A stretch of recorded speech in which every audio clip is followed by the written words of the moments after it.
Have you wondered how much more difficult it is to factor out a trinomial with a variable of a that is greater than 1? Well, I'm going to try to help you ease those fears and those problems with this method. So we're going to take a look at this. And again, when you're looking at the starting value of the factoring of trinomials, you can see that we are looking at that as a setup right here. So a squared or ax squared plus bx plus c. So the 2 here is the a.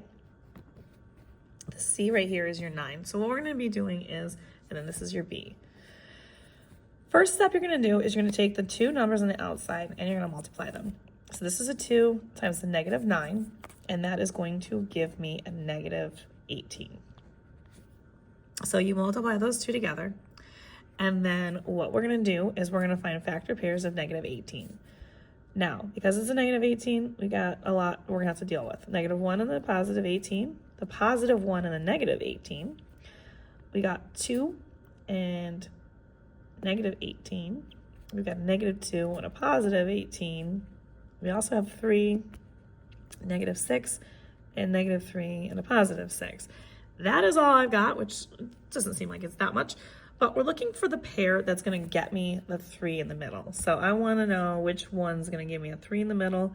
And the pair that adds up to give you 3 is this pair right here. Negative 3 and a positive 6.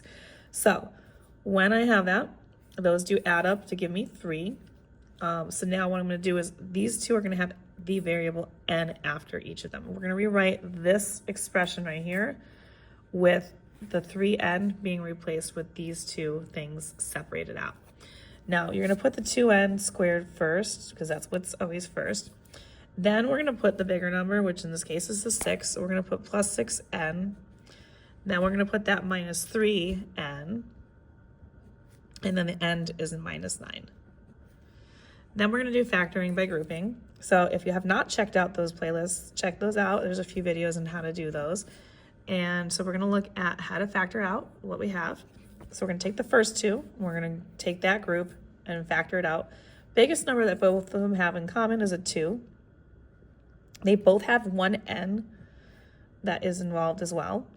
And then now that I've pulled that out, we're going to see what's left over here. So 2n, to get 2n n squared, we need to have another n here multiplied.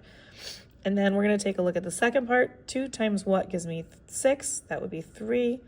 Now you already have an n pulled out. There's only one n here, so we're done pulling out things, and we're left with that.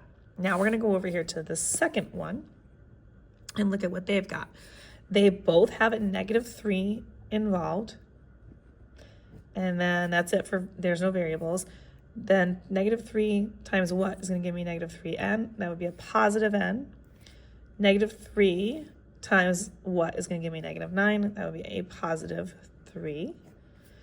And then we're ready to go for our last step, which is to look at the 2 binomials that you see. They're the same. That's good because that's what we want. And we're going to write that as the first binomial. And then our second binomial is just going to be the 2 terms that are on the outside of the parentheses. So the 2n, that's a minus 3. And that is your factored form of your trinomial for this particular problem. If you want more questions like these, like, share, follow for more.